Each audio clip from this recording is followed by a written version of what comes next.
Hello, world. You're listening to Business Podcasting Made Easy on the #1 global business talk and news network on the internet, IBGR, International Business Growth Radio. Welcome to the Influencers Formula, where you get a roadmap to instant authority and thought leadership with a podcast that you're proud of. I'm Donna Cundy, co-founder of the IBGR Network, global radio authority and podcast expert, and the producer of over 14,000 podcasts. And I'm Ben Joya, 3-time international best-selling author with teachings that reach more than 50,000 people worldwide. And it's all thanks to leveraging my books. So we're your hosts for this 13-week journey. And remember, before we jump in, if you want direct live support from us for your business podcast, then contact us today at ibgr.info. And as always, we'll keep walking through an easy to follow, proven plug-and-play way to get your podcast done 13 minutes at a time in just 13 weeks. So you can follow that plan, that roadmap, and go step by step with us at influencersformula.com. So follow the formula each week, and welcome to the show. Yes. And this week is week 8. Can you believe it's already week 8 of 13? And we're diving again into your podcast profit playbook, how to humbly tell people you're a thought leader by repurposing your content. The next 4 episodes is all about repurposing what you've already done. We're going to go talk about newsletters and LinkedIn and email, and then we'll go into audiograms. Our 3rd episode of this series is going to be about creating quotes and memes that position you as a unique expert, authority, and thought leader. And then finally, repurposing your content into direct messages to your ideal clients and strategic partners.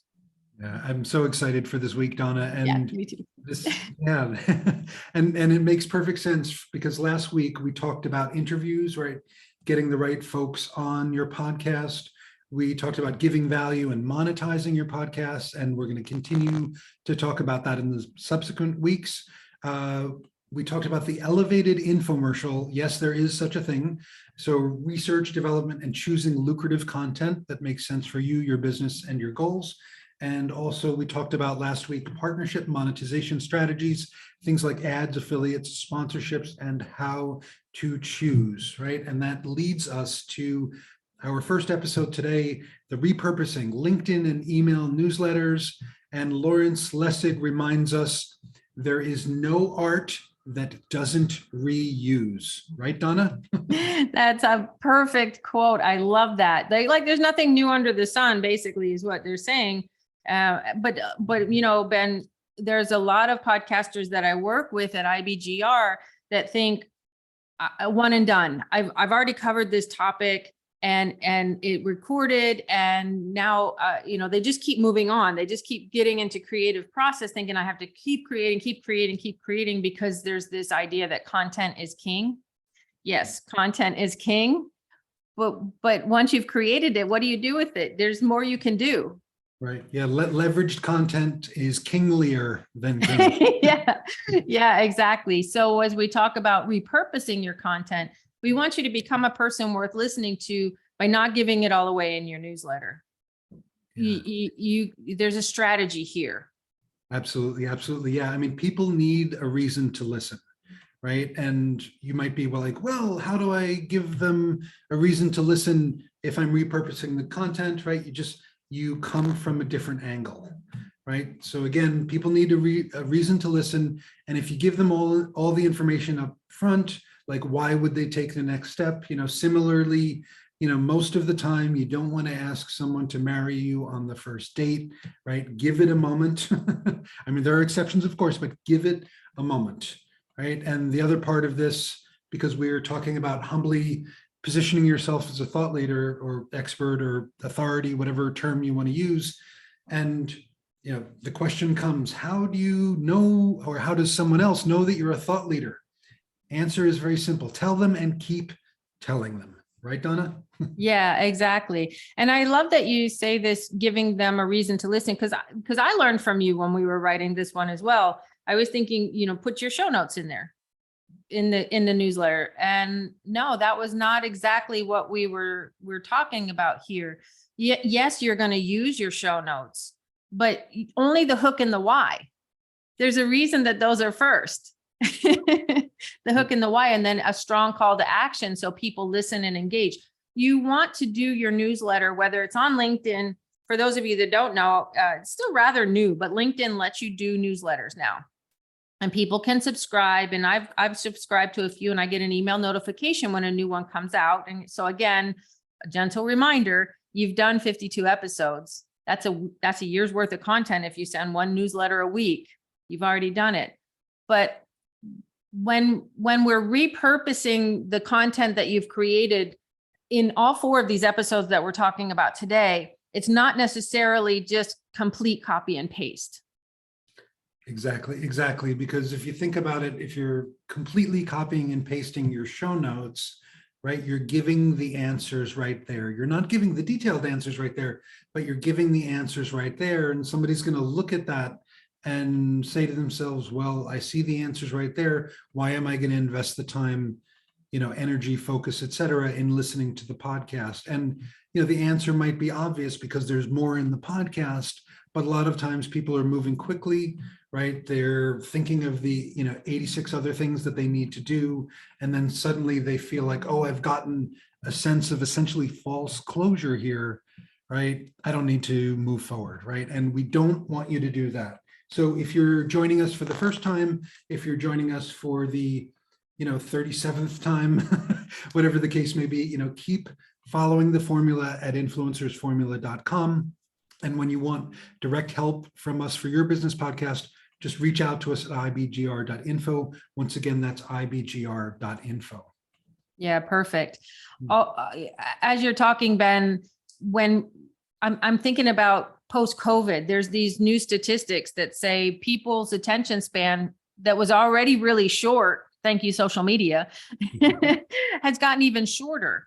And that, I think that's another reason, because there's this, when we talk about giving massive value and adding value to your listenership and to your potential clients, yes, we want you to add value, but we want you to add value in a way that doesn't overwhelm. And that leaves them wanting more, leaves them to say, oh, yes, I want to invest the next 13 minutes. And that was strategic too. 13 minutes is not a long time for people to listen to the podcast. And so really, as you're thinking about the hook and the why, those should be compelling enough. If you've been following the formula, you know that they're going to be compelling enough for people to want to click in to listen to more. If it's a topic that's relevant to them, and if it's your ideal listener, it certainly would be. One other thing, Ben, that we didn't mention is part of the show notes framework is we have been saying to get a graphic, an image to go along with each one. So this is the first time that you get to also repurpose that image in your newsletter. And when I talked about LinkedIn a lot, we didn't really talk about email. You have an email list. You can do a podcast newsletter for your email list, and you already have a graphic that goes along with it. And you just want to keep it short and sweet with a call to action so people can listen. And what might be an example of a call to action, Ben, for the listener to the click to listen? Yeah, it could be tune in next week for, XYZ ABC, right? It could be, if you like this podcast, go here and leave a comment, right? If you want to get a copy of the roadmap, go here and download it for free. Oh, right? I love that. Yeah, I mean, you can pretty much do anything and everything you want to do, but it's really, really important to put some kind of call to action, right? Because remember, every yes, every big yes that people make is made up of a series of small yeses. So start to get the small yeses by inviting people to listen, inviting people to click, inviting people to comment, inviting people to download. So they get used to saying yes to you. This is not from a place of manipulation, but from the fact that they keep seeing the value that they offer, and that you are opening the door not only to possibility, but making it easy for them to take the next logical step in the process. Yeah, absolutely. Absolutely. And so obviously you want to put a link in there for them to listen to your podcast, link it to the podcast. Very short, very sweet is what we're talking about in these. And I believe you're going to be a breath of fresh air. I know in my inbox you would be, for sure, to keep it short and sweet. Let me know why I want to listen to it, capture my attention with the hook, give me a graphic that conveys, maybe metaphorically conveys the outcome of what I will get. We never really talked about that too, that, image should be conveying the outcome. Yeah, but don't overthink the metaphorical background of it, because some people get caught up in like, but this thing means this thing. And it's like, well, keep it simple, right? Like what either will catch attention, right? Or is there an image that shows or expresses the goal and the outcome of your listener? Like for me, I want somebody holding a book in their hand going, yes, right? To show that they've completed the book. Like that's an easy way for me to choose graphics for my own business. 100%. As we begin to wrap up this episode, there's action we want you to take. There always is. So confirm your newsletter schedule. Do you want it to be once a week for a year? Do you want it to be once a day for a quarter? Do you want it to be, how do you want your schedule to confirm that? Do you want it to be whatever, however you want it to be?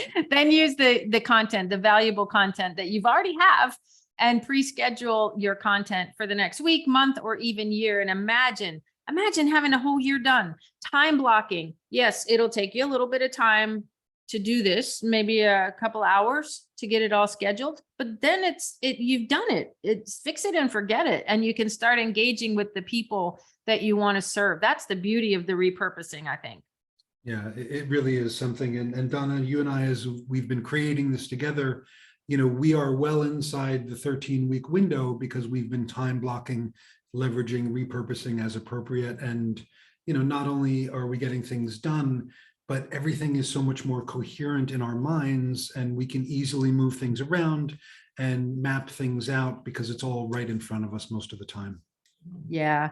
The feedback we get from those that follow the formula is just mind blowing to them, how much clarity they get and the vision that they get. Just as the creator, they're getting that. We do have to wrap up now though, Ben. This is episode 29, repurposing for LinkedIn and email newsletters on the IBGR network. I'm Donna Cundy. Hey, and I'm Ben Joya. Thank you so much for listening, and stick around.